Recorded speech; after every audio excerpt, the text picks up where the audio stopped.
Surprise ಎಲ್ಲ ನೋಡಿದ್ರಲ್ಲ, ಹೇಗೆ ಅನ್ನಿಸ್ತು? ನನಗಂತೂ ತುಂಬ ಖುಷಿ ಆಯಿತು. ಫಸ್ಟ್ ಬಂದು ನೋಡಿದ ತಕ್ಷಣ ನನಗೂ ಒಂಥರ ಕಣ್ಣಲ್ಲಿ ನೀರು ಬಂದುಬಿಡ್ತು. ಅಮ್ಮನಿಗೂ ಅಷ್ಟೇ, ಇಷ್ಟು ಚೆನ್ನಾಗಿ ಮಾಡಿದಾರಲ್ಲ ಅಂತ ಅವ್ರಿಗೂ ಒಂಥರ ಕಣ್ಣಲ್ಲಿ ನೀರು ಬಂದುಬಿಡ್ತು.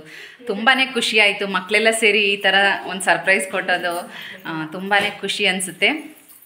ಮತ್ತು ನನ್ನ ಫ್ರೆಂಡ್ಸು, ಫ್ಯಾಮಿಲಿಯವರೆಲ್ಲರೂ ಕೂಡ ಪುಟ್ಟ ಮಕ್ಕಳು ಎಲ್ಲರೂ ವಿಶ್ ಮಾಡಿರೋದೆಲ್ಲ ನೋಡುವಾಗ ಎಷ್ಟು ಖುಷಿ ಅನಿಸುತ್ತೆ ಅಲ್ವಾ? ಈಗ ಅವ್ರು ಇದನ್ನು ಯಾವ ಥರ ಪ್ಲ್ಯಾನ್ ಮಾಡಿದ್ರು, ಎಷ್ಟು ದಿನದಿಂದ ಪ್ಲ್ಯಾನ್ ಮಾಡಿಕೊಂಡ್ರು, ಅವ್ರ ಹತ್ರನೇ ಕೇಳೋಣ ಬನ್ನಿ. ಹಿಂಗೆಲ್ಲ ಮಾಡ್ತಾರೆ ಅಂತ ನಂಗೆ ಗೊತ್ತಿತ್ತು. ಮತ್ತೆ ಯಾಕಮ್ಮ ನಮ್ಗೆ ಯಾರಿಗೂ ಏನು ಹೇಳಲಿಲ್ಲ? ಸರ್ಪ್ರೈಸ್ ಆಗಲಿ ಅಂತ ಹೇಳಿಲ್ಲ. ಹೌದಾ? ಖುಷಿ ಆಯ್ತಾ? ಖುಷಿ ಆಯ್ತು. ಏನು ಖುಷಿ ಆಯ್ತು? ನನಗೆ ಸಿಲ್ವರ್ ಬಟನ್ ಬಂದಿದ್ದು ಖುಷಿನಾ, ಮಕ್ಕಳು ಸರ್ಪ್ರೈಸ್ ಕೊಟ್ಟಿದ್ದು ಖುಷಿನಾ? ಯಾವ್ದು ಖುಷಿ ಬಂತು? ನಿಂಗೆ ಸಿಲ್ವರ್ ಬಟನ್ ಬಂದಿದ್ದು ಖುಷಿ, ಮಕ್ಕಳು ಈ ಥರ ಸರ್ಪ್ರೈಸ್ ಮಾಡಿದ್ದು ಖುಷಿ ಆಯಿತು. ಸರಿ, ಇನ್ನೂ ಸಪೋರ್ಟ್ ಮಾಡ್ತೀನಿ ನನಗೆ. ಆಯಿತು. ಯಾವಾಗಿಂದ ಹೇಳಿದ್ರು ನಿನ್ಗೆ ಅವ್ರು ಈ ಥರ ಎಲ್ಲ ಮಾಡೋಣ ಅಂತ? ಒಂದು ವೀಕಿಂದ ಹೇಳಿದ್ರು. ಆಮೇಲೆ ಎಲ್ಲ ಸಸ್ಪೆನ್ಸ್, ಮಮ್ಮಿಗೆ ಗೊತ್ತಾಗೋದು ಬೇಡ ಅಂತ ಹೇಳಿ ಎಲ್ಲ ಮಾಡಿದ್ರು. ಸಿಲ್ವರ್ ಬಟನ್ ನ ಬರೀ ವಿಡಿಯೋದಲ್ಲಿ ಬೇರೆಯವರು ಹಾಕ್ತಾ ಇರೋದನ್ನ ನೋಡ್ತಾ ಇದೆ. ಆದ್ರೆ ಈ ಕೈಯಲ್ಲಿ ಹಿಡ್ಕೊಳ್ಳೋ ಮಾಡಿದ್ದು ಚೆನ್ನಾಗಿದೆ. ಹೌದಾ? ನಿಂಗೆ ಖುಷಿ ಆಯ್ತಾ? ಖುಷಿ ಆಯ್ತು. ನಿನಗೆ ಹೇಳಿದ್ರ ಇವರು ಈ ತರ ಎಲ್ಲ ಮಾಡೋಣ ಅಂತ? ಮುಂಚೆ ಗೊತ್ತಿತ್ತು, ಆಕ್ಚುಲಿ ಇದೇ ತರ ಕೇಕ್ ಮಾಡ್ಸೋಣ ಅನ್ಕೊಂಡೆ. ಆದ್ರೆ ಈ ಕಲರ್ ನೋಡ್ಬಿಟ್ಟೆ ಬೇಡ ಅಂತ ಅದನ್ನ ಮಾಡ್ತೀನಿ. ಅದು ತುಂಬಾ ಚೆನ್ನಾಗಿದೆ ಬಿಡು, ಕೇಕೆ ತೋರಿಸಿಲ್ಲ. ಹೌದಾ? ಇರು ಕೇಕ್ ಐಡಿಯಾ ಇಲ್ಲ ಯಾರ್ದು? ಕೇಕ್ ಐಡಿಯಾ ಮಾಮಂದು, ಒಂದೇ ನಟಿ ಅವ್ರ ಬ್ರದರ್. ವಿಡಿಯೋ ಅದೆಲ್ಲ ಐಡಿಯಾ ಸ್ಫೂರ್ತಿದ್ದು. ಹಾಯ್. ಮಾಡಿದವ್ರು ಯಾರು? ನಂದು. ನನಗೆ ಶುಕ್ರವಾರ ರಾತ್ರಿ 10 ಗಂಟೆನಲ್ಲಿ ಹೇಳಿದ್ರು ಮಕ್ಕಳು, ಹಿಂಗೆ ವಿಡಿಯೋ ಮಾಡೋಣ ಅಂತ ಇದೀವಿ, ಚೆನ್ನಾಗಿರುತ್ತಾ ಅಂತ. ಆಯ್ತು ಮಾಡು, ಅದೊಂದು ಸರ್ಪ್ರೈಸ್ ಆಗಿರ್ಲಿ ಅಂತ ಹೇಳಿ ಅವಾಗ ರಾತ್ರಿ 10 ಗಂಟೆನಲ್ಲಿ ಪ್ರೇಮಕ್ಕನಿಗೆ, ವನಜಾಕನಿಗೆಲ್ಲ ಫೋನ್ ಮಾಡಿ, ಶನಿವಾರ ಎಲ್ಲಾರು ವಿಡಿಯೋ ಮಾಡಿ ಕಳಿಸಿ ಅಂತ ಕೇಳಿ, ಅವರು ಸರಿ ನಿಮ್ಮನೆಗೆ ಬರ್ತೀನಿ ಮಾಡೋಣ ಅಂತ ಹೇಳಿ ಬಂದು ಪಾಪ ಅದಕ್ಕೆ ಪ್ರೇಮ ಪಾಪ ಅವ್ರು ಅದಕ್ಕೋಸ್ಕರ ಆಟೋ ಚಾರ್ಜ್ ಹಾಕೊಂಡು ಮನೆಗೆ ಆ ತರ ಮಾಡಿದ್ದಾರೆ. ಕಳ್ಳಿ ನೋಡು. ಅವಳು ನನಗೇನು ಹೇಳಲಿಲ್ಲ, ಮಕ್ಕಳು ಊರಿಗೆ ಹೋಗಿದ್ದಾರೆ, ಒಬ್ಳೇ ಇರಕ್ ಬೇಜಾರು, ಅದಕ್ಕೆ ಬರ್ತಾ ಇದ್ದೀನಿ, ಎಷ್ಟೊತ್ತಿಗೆ ಅಂಗಡಿಗೆ ಹೋಗ್ತೀಯಾ ಅಂತ ಕೇಳೋದು, ಅದಕ್ಕೋಸ್ಕರ ಬಂದಿರೋದ. 7:30 ತನಕ ಕೂತಿ ನಾ ಮಾಡೋರು ಯಾರು ಇಲ್ಲ ವಿಡಿಯೋ ಅಂತ ಹೇಳ್ಬಿಟ್ಟು ನಿಮ್ಮನೆಗೆ ಬರ್ತೀನಿ ಅಂತ ಹಂಗೆ ಹೇಳಿ ಬಂದಿದ್ದು. ಆಮೇಲೆ ಸಂಗೀತ ಕುತ್ಕೊಂಡು ಫೋನ್ ಮಾಡಿ ಅವ್ರಿಗೂ ಕಳ್ಸಿ ಅಂತ ಹೇಳಿ ಅವರು ಕಳ್ಸಿ. ನಮ್ಮ ಮನಿ ಎಲ್ಲಿ ಬಾಯ್ ಬಿಟ್ಬಿಟ್ಟು ಭಯ ಆಗ್ಬಿಟ್ಟಿತ್ತು, ತುಂಬಾ ಭಯ ಆಗಿತ್ತು. ಆದ್ರೆ ಜಾಣೆ ಹೇಳಿಲ್ಲ. ಸೆಲೆಬ್ರೇಷನ್ ಡೆಕೋರೇಟಿವ್ ಐಟಮ್ ತರಕ್ಕೆಲ್ಲ ಹೋಗಿದ್ವಿ, ಅದೆಲ್ಲ ವಿಡಿಯೋಸ್ ಇದೆ. ಅನಿ ಏನ್ ಗೊತ್ತಾ ಹೆಲ್ಪ್ ಮಾಡಿದ್ದು, ನಾ ಕೇಕ್ ತಗೋ ಬಂದಾಗ ನಿನ್ನ ಮೇಲೆ ಅನಿ ನಮ್ಮ ಮನೆಗೆ ಬಂದಾಗೆಲ್ಲ ನಾನು ನೋಡಿ ಹೇಳ್ತಾ ಇದ್ದೆ, ನೀನು ವಾರ್ಡ್ರೋಬೆಲ್ಲ ನೀನೇ ಕ್ಲೀನ್ ಮಾಡ್ಕೋಬೇಕು, ನೀಟಾಗಿ ಜೋಡಿಸ್ಕೋಬೇಕು, ನಿಂದು ಕ್ಲಿಪ್ಪು ಬಳೆ ಅದೆಲ್ಲ ನೀಟಾಗಿ ಇಟ್ಕೋ, ಅಮ್ಮನಿಗೆಲ್ಲನೂ ಹೇಳ್ಬೇಡ ಅಂತ ಹೇಳ್ತಾ ಇದ್ದೆ. ಇವತ್ತು ನಾನು ಬಂದಾಗ ಇವ್ರು ಇದೆಲ್ಲ ಡೆಕೋರೇಷನ್ ಮಾಡಲಿ ಅಂತ ಹೇಳ್ಬಿಟ್ಟು ನನಗೇನು ಹೇಳ್ತಾ ಇದ್ದಾಳೆ, ನಾನು ರೂಮ್ ಯಾವ ಥರ ರೆಡಿ ಮಾಡಿದ್ದೀನಿ ನೋಡ್ಬಾ ಅಂತ ಹೇಳಿ ನನಗೆ ಕರ್ಕೊಂಡು ಹೋಗ್ತಾ ಇದ್ದಾಳೆ. ನಾನು ನಿಜ ಏನೋ ಇರ್ಬೋದು ಅಂದ್ಕೊಂಡು ಹೋಗಿ ಅಲ್ಲೇ ನಿಂತ್ಕೊಂಡು ಅವಳೆಲ್ಲ ಹೆಂಗೆ ಜೋಡಿಸಿದಾಳೆ ಅಂತೆಲ್ಲ ನೋಡ್ತಾ ಇದ್ದೀನಿ. ಆದ್ರೂ ಇವಳು ಇಷ್ಟಿದ್ದಾಳೆ, ನಾನು ಹೇಳಿರೋದನ್ನ ಎಷ್ಟು ನೀಟಾಗಿ ಮಾಡ್ಕೊಂಡಿದ್ದಾಳೆ ಗೊತ್ತಾ? ರೂಮ್ ಅಂತ ಅಷ್ಟು ನೀಟಾಗಿ ಜೋಡಿಸ್ಕೊಂಡಿದ್ದಾಳೆ, ಅವಳು ಥಿಂಗ್ಸ್ ಎಲ್ಲ ನೀಟಾಗಿ ಇಟ್ಕೊಂಡಿದ್ದಾಳೆ. ಎಷ್ಟು ಚೆನ್ನಾಗಿ ನೀನು ಅವ್ರಿಗೆ ಸಪೋರ್ಟ್ ಮಾಡಿದ್ಯಾ. ಹೇಳ್ಬೇಕು ಅಂದ್ರೆ ಇವಳು ಒಂದು ಚೂರು ಸೀಕ್ರೆಟ್ ಇವಳ ಹತ್ರ ಇರೋದೇ ಇಲ್ಲ. ಇಮಿಡಿಯೇಟ್ ಆಗಿ ಬಂದು ಹೆಂಗಾದ್ರೂ ಮಾಡಿ ಹೇಳ್ಬಿಡ್ತಾಳೆ. ಆದ್ರೆ ಇದನ್ನ ಮಾತ್ರ ಯಾವ ತರ ಹೇಳ್ದೆ ಹಂಗೆ ಇದ್ದಾಳೆ. ಚಿನಿ ಅತ್ತೆ ಸರ್ಪ್ರೈಸ್ ಕೊಡ್ಬೇಕು ಅಂತನಾ? ನಾನ್ ಬಂದ ತಕ್ಷಣ ನನಗೂ ಅಷ್ಟೇ ಬರ್ತಾ ಇದ್ದೀನಿ. ವಿಡಿಯೋ ಮಾಡ್ಕೊಳ್ಳೋಣ. ಪವನಂದು ವಿಡಿಯೋ ಆಗಿರ್ಲಿಲ್ಲ, ಆಚೆ ನಿಂತ್ಕೊಂಡು ಪವನಂಗೆ ಹೇಳ್ತಿದ್ಲು ವಿಡಿಯೋ ಮಾಡ್ಕೊಳ್ಳೋಣ ಬಾ ಪವನ ಅಂತ. ದೊಡ್ಡಪ್ಪ ಇಲ್ಲಿ ಬಂದು ನಿಂತ್ಕೊಂಡ್ಬಿಟ್ಟು ಮಕ್ಳೇನೋ ಮಾಡ್ತಾರೆ ಪವನ್ ಭಯ ಎಲ್ಲಿ ಹೇಳ್ಬಿಡ್ತೀನಿ. ಬಟ್ ನಾನು ಫೋನ್ ಮಾಡಿದೆ ಬಾವನ್ಗೆ, ಎಲ್ಲಾರು ವಿಡಿಯೋ ಮಾಡೋರು ಬಾವ ನಿಂದೊಂದು ವಿಡಿಯೋ ಮಾಡಿ ಕಳಿಸಿ, ಹೆಂಗು ಈಚೆ ಇದ್ದೀರಲ್ವಾ, ಇವಳೊಂದು ಈಚೆ ಹೋಗೈತೆ ದೊಡ್ಡಪ್ಪ ಅಂತ. ಬಿಡೋ ಏನಕ್ಕೆ ಎಲ್ಲ ನೀವೇ ಮಾಡಿದ್ದೀರಲ್ಲ. ಆಮೇಲೆ ಫೋನ್ ಕಟ್ ಮಾಡ್ಬಿಟ್ಟು ಆಮೇಲೆ ಈ ಶೋಭಮ್ಮ ಹೋಗಿ ಹೇಳ್ಬಿಡುತ್ತೋ ಅಂದ್ಬಿಟ್ಟು ತಿರ್ಗಾ ಫೋನ್ ಮಾಡಿ ಹೇಳ್ಬೇಡಿ ಶೋಭಕ್ಕನ ಹತ್ರ ವಿಡಿಯೋ ಮಾಡ್ತೀಯ ಅಂದೆ. ಆದ್ರೂ ಪಾಪು ಹೇಳಿ ತುಂಬಾ ಚೆನ್ನಾಗಿತ್ತು, ತುಂಬಾ ಅಂದ್ರೆ ತುಂಬಾ ಖುಷಿ ಆಯ್ತು. ಇವಳು ಬಂದು ಮೆತ್ತಿಗೆ ಅಂದ್ಬಿಟ್ಟು ನಿನ್ನ ಏನಕ್ಕೋ ಮೇಲೆ ಕಳ್ಸಿ, ನಾನ್ ಫ್ರಿಡ್ಜ್ ಫುಲ್ ಆಗಿತ್ತು ಎಲ್ಲ ಖಾಲಿ ಮಾಡಿ. ಅಲ್ಲ ನಾನು ಏನೋ ಎತ್ಕೊಳಕ್ ಫ್ರಿಡ್ಜ್ ತೆಗೆದಲ್ಲ, ವಿಳ್ಳೆದೆಲ್ಲ ಎತ್ಕೊಳಕ್ಕೆ ನನಗೆ ಭಯ ಆಗ್ತಿತ್ತು ಬಂದು ನಾನು ಅದನ್ನೇ ಅಂದೆ ಕೇಳಕ್ಕೆ ಫ್ರಿಜ್ ಓಪನ್ ಮಾಡೈತೆ ಮಮ್ಮಿ ಅಂತ ಅಂದೆ.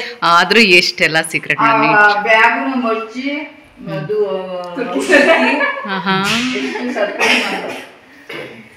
ಓಕೆ. ನಾನೇನ್ ಕೇಳ್ತೀನಿ, ಯಾಕೆ ನಿಮ್ಗೆ ಈ ತರ ನನ್ಗೆ ಸರ್ಪ್ರೈಸ್ ಕೊಡ್ಬೇಕು ಅಂತ ಅನ್ನಿಸ್ತು? ಇಷ್ಟೊಂದು ಕಷ್ಟಪಟ್ಟಿದ್ದಕ್ಕೆ ನಿನ್ಗೋಸ್ಕರ ಒಂದು ಕ್ರೆಡಿಟ್. ನಾನೇನ್ ಕಷ್ಟಪಟ್ಟಿದ್ದೀನಿ, ನನ್ಗೆಲ್ಲ ಕಲ್ಸ್ಕೊಟ್ಟಿದ್ದೆ ನೀವು ತಾನೇ. ಕಲಿಯುವಾಗ ಕಷ್ಟ ಅಲ್ವಾ ಮಮ್ಮಿ, ಅದಕ್ಕೆ ಯೂಟ್ಯೂಬ್ ಮಾಡ್ಬೇಕು ಅನ್ನೋ ಯಾವುದೇ ಪ್ಲಾನ್ ಇರಲಿಲ್ಲ. ಆದ್ರೆ ಫಸ್ಟ್ ನನಗೆ ಐಡಿಯಾ ಕೊಟ್ಟಿದ್ದು ನನ್ನ ಮಗನೇ. ಟೈಲರಿಂಗ್ ಕ್ಲಾಸ್ ಮಾಡ್ತಾ ಇದ್ದೆ. ಲಾಕ್ಡೌನ್ ಟೈಮಲ್ಲಿ ಟೈಲರಿಂಗ್ ಕ್ಲಾಸು ಕ್ಲೋಸ್ ಮಾಡ್ಬೇಕಾಗಿ ಬಂತು. ಅವಾಗ ಅವನೊಂದು ಮಾತು ಹೇಳ್ದ, ಯಾಕಮ್ಮ, ಅವಾಗ ಆನ್ಲೈನ್ ಕ್ಲಾಸ್ಗಳೆಲ್ಲ ಶುರು ಆಗಿತ್ತಲ್ಲ, ಇದ್ರ ಮೇಲೆ ಅವ್ನು ನನಗೊಂದು ಐಡಿಯಾ ಹೇಳ್ದ, ನೀನು ಈ ಥರ ವಿಡಿಯೋ ಮಾಡಿ ಹಾಕಮ್ಮ, ಯೂಸ್ ಆಗುತ್ತೆ ಅವ್ರಿಗೆ ಅಂತ ಹೇಳ್ದ.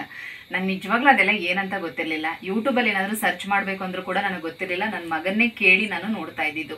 ಈಗ ನಾನು ಟೈಲರ್ ಕೆಲಸ ಮಾಡಿದ್ರು, ಒಂದು ಬ್ಲೌಸ್ ಡಿಸೈನ್ ಏನಾದರೂ ನೋಡಬೇಕು ಅಂದ್ರೂ ಕೂಡ ಅವನ ಹತ್ರ ಕೇಳಿ ಹೆಂಗೋ ಇದನ್ನು ಸರ್ಚ್ ಮಾಡೋದು ಅಂತ ಕೇಳ್ಬಿಟ್ಟು ನಾನು ನೋಡ್ತಾ ಇದ್ದೆ. ಆ ಥರ ಇದ್ದೋಳನ್ನ ಇವತ್ತು ಈ ಮಟ್ಟಿಗೆ ತಯಾರು ಮಾಡಿದ್ದಾರೆ ಅಂದರೆ ಇದರಲ್ಲಿ ನನ್ನ ಮಕ್ಕಳು ಎಫರ್ಟ್ ಕೂಡ ತುಂಬಾ ಇದೆ.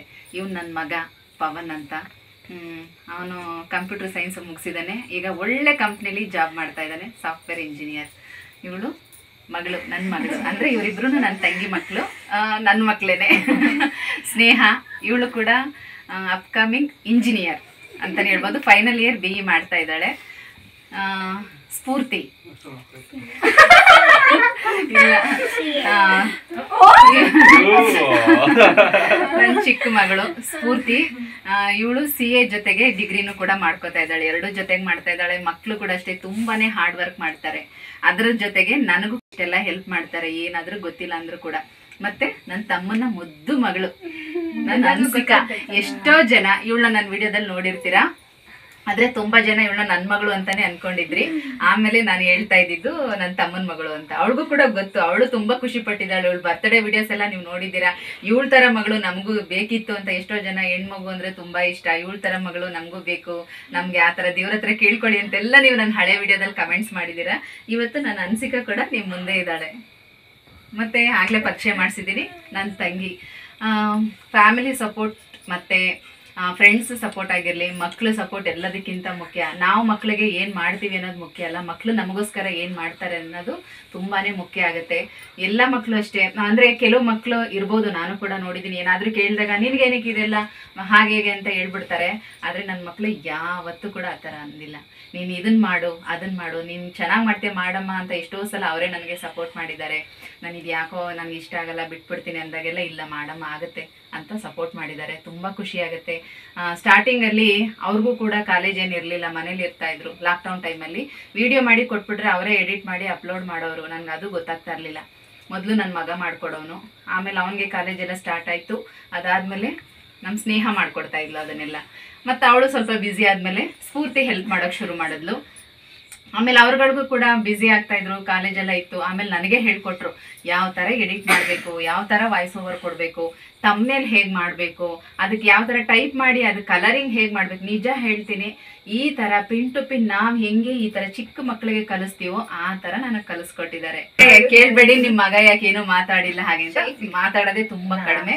ಅವನು ಇಷ್ಟೊತ್ತವರೆಗೂ ವಿಡಿಯೋದಲ್ಲಿ ಕೂತ್ಕೊಂಡಿರೋದೇ ಹೆಚ್ಚು. ನೀವು ಏನೇ ಮಾತಾಡೋದಿದ್ರೆ ಬೇಕಾದ್ರೆ ಇವರು ಎಲ್ಲನೂ ಮಾತಾಡಿ ಮುಗಿಸ್ತಾರೆ.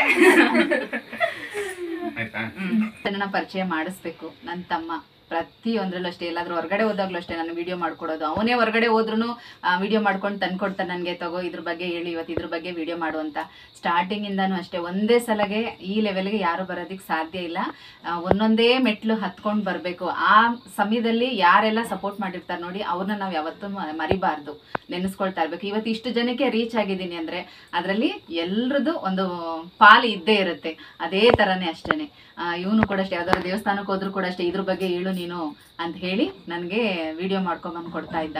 ಮತ್ತೆ ಇನ್ನು ನನ್ನ ತಂಗಿನೂ ಅಷ್ಟೇ. ಸರ್ಪ್ರೈಸ್ ಎಲ್ಲ ನಿನಗೆ ಗೊತ್ತಿತ್ತಾ? ನನಗೂ ಗೊತ್ತಿತ್ತು. ಏನ್ ಹೇಳಿದ್ರೆ, ಈಗ ನಾನು ಕುಚ್ಚು ಹಾಕೋದಂದ್ರೆ ನಾನು ಯಾವ ಕ್ಲಾಸ್ಗೆ ಹೋಗೋ ಕಲ್ತಿಲ್ಲ. ನಮ್ಮ ಅಕ್ಕನೇ ನನಗೆ ಹೇಳ್ಕೊಟ್ಟಿದ್ದು.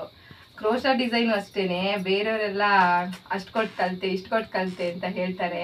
ಅದು 20 ವರ್ಷದ ಹಿಂದೆ ನನಗೆ ನಿಟ್ಟಿಂಗ್ ಕ್ಲಾಸಿಗೆ ಸೇರಿಸಿದ್ದು ನಮ್ಮ ಅಕ್ಕನೇ.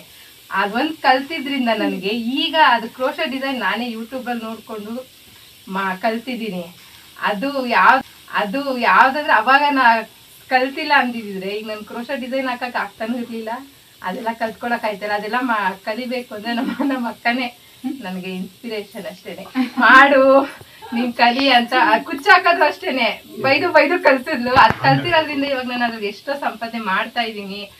ಅದರಿಂದ ನಾನು ಯಾವಾಗ್ಲೂ ನಮ್ಮ ಅಕ್ಕನಂತೂ ನೆನೆಸ್ಕೊತಾನೆ ಇರ್ತೀನಿ. ಅಷ್ಟು ಅದು ಕನ್ನಡದಲ್ಲಿ ಅಷ್ಟು ಸ್ಪಷ್ಟತೆನೂ ಇದೆ. ಆ ತರ ಮಾಡ್ಬೇಕು. ನನ್ನ ಫ್ರೆಂಡ್ಗಳು ಅಂತಾರೆ ಎಷ್ಟು ಚೆನ್ನಾಗಿ ಮಾತಾಡ್ತಾರೆ, ವಾಯ್ಸ್ ಎಷ್ಟು ಚೆನ್ನಾಗಿದೆ ಅಂತ. ಅದನ್ನೆಲ್ಲ ಕೇಳಿದ್ರೆ ಇನ್ನೂ ಎಷ್ಟು ಖುಷಿ ಆಗುತ್ತೆ. ಇನ್ನೂ ಹೆಚ್ಚು ಒಳ್ಳೊಳ್ಳೆ ವಿಡಿಯೋಗಳು ಬರಲಿ ನಿನ್ನ ಕಡೆಯಿಂದ. ತುಂಬಾ ಜನಕ್ಕೆ ಹೆಲ್ಪ್ ಆಗಿದೆ, ಆಗ್ಲಿ. ಇನ್ನೂ ಎಷ್ಟು ಜನ ನೋಡ್ತಾರೋ ಅಷ್ಟು ಒಳ್ಳೇದು. ಇಂಡೈರೆಕ್ಟ್ ಆಗಿ ನೀವ್ ಇನ್ನೂ ಜಾಸ್ತಿ ಸಪೋರ್ಟ್ ಮಾಡಿ ಅಂತ Support ಅವ್ರು ಹೇಳ್ತಾ ಮಾಡಿ, ಇದ್ದಾರೆ. ಎಲ್ಲಾರು ಅವ್ರೆಲ್ಲರೂ ಅಷ್ಟೇನೆ ಇದೇ ಫಸ್ಟ್ ಕ್ಯಾಮ್ರಾ ಮುಂದೆ ಈ ತರ ಮಾತಾಡ್ತಾ ಇರೋದು. ಎಲ್ಲರೂ ಒಂಥರ ನರ್ವಸ್ ಆಗ್ಬಿಡ್ತಾರೆ, ಏನ್ ಮಾತಾಡ್ಬೇಕು ಅಂತ ಗೊತ್ತಾಗಲ್ಲ. ನೀನು ಈ ಸರ್ಪ್ರೈಸ್ ಇವ್ರ ಜೊತೆ ಸೇರ್ಕೊಂಡಿದ್ದ ಈ ಸರ್ಪ್ರೈಸ್ ಅಲ್ಲಿ? ಯಾಕೆ ಅತ್ತೆಗೆ ನಿಂಗೂ ಸರ್ಪ್ರೈಸ್ ಕೊಡ್ಬೇಕು ಅಂತ ಇಷ್ಟ ಆಯ್ತಾ? ಫಸ್ಟ್ ಅಮ್ಮ ಅಕ್ಕನೇ ಹೇಳಿರೋದು ಅತ್ತೆಗೆ ಕೇಕ್ ಕಟ್ ಮಾಡಿಸ್ಬೇಕು, ಅದು ಬಂದಿದೆ ಅಲ್ವಾ, ಅದಕ್ಕೋಸ್ಕರ ಕೇಕ್ ಕಟ್ ಮಾಡಿ ಸರ್ಪ್ರೈಸ್ ಕೊಡೋದ ಅಂತ ಅಮ್ಮ ಅಕ್ಕನೇ ಹೇಳ್ಕೊಡ್ತು. ಆವಾಗ ನನಗೂ ಐಡಿಯಾ ಬಂತು, ಕೇಕ್ ಕಟ್ ಮಾಡ್ಸಕ್ಕೆ ಅತ್ತೆ ಹೇಳ್ಬಾರ್ದು ಅಂತ. ಕಳ್ಳಿ, ನನ್ ಸ್ವಲ್ಪನಾದ್ರೂ ನೀನ್ ಹೇಳ್ಬೇಕು ತಾನೆ? ಹೇಳಲ್ಲ. ಯಾಕೆ? ನೀನ್ ಹಂಗ ಹೇಳಿದ್ರೆ ಇನ್ನೂ ಚೆನ್ನಾಗಿರೋ ಡ್ರೆಸ್ ಎಲ್ಲ ಹಾಕೊಂಡು ರೆಡಿಯಾಗಿ ಬರ್ತಾ ಇದೆ ತಾನೆ? ಇವಾಗೆ ಚೆನ್ನಾಗಿದ್ದೀರಾ. ಹೌದಾ? ನಿಂಗೆ ಅತ್ತೆ ಅಂದ್ರೆ ಇಷ್ಟನಾ? ಯಾಕೆ? ಯಾಕಂದ್ರೆ ನಂಗೆ ರಾಜಸ್ಥಾನಿ ಗುಡಿಯ ಇರುವಾಗ ನಮ್ಮ ಅಪ್ಪ ಬಟ್ಟೆ ಎಲ್ಲ ತಗೊಟ್ಟಿ ಮೇಕಪ್ ಎಲ್ಲ ನೀರು ಮಾಡ್ಕೊಟ್ಟಿ, ಅದಕ್ಕೋಸ್ಕರ ನಾನು ಒಂದು ಫೈಸಲ್ಲಿ ಬಂದಿದ್ದೀನಿ. ಆಮೇಲೆ ಬಟ್ಟೆ ಎಲ್ಲ ಸೆಲೆಕ್ಟ್ ಮಾಡೋದು ನಮ್ಮಪ್ಪ. ಇದು ಭರತನಾಟ್ಯಂ ಇರ್ತಲ್ಲ, ಆವಾಗ ಅತ್ತೇನೆ ಮೇಕಪ್ ಮಾಡ್ಕೊಳ್ಬಿಟ್ಟು ಡ್ರೆಸ್ಟ್ ಹಾಕೊಡ್ತು. ಆವಾಗ ನಾನು ಅದರಲ್ಲಿ ಚೆನ್ನಾಗಿ ಮಾಡಿದೆ.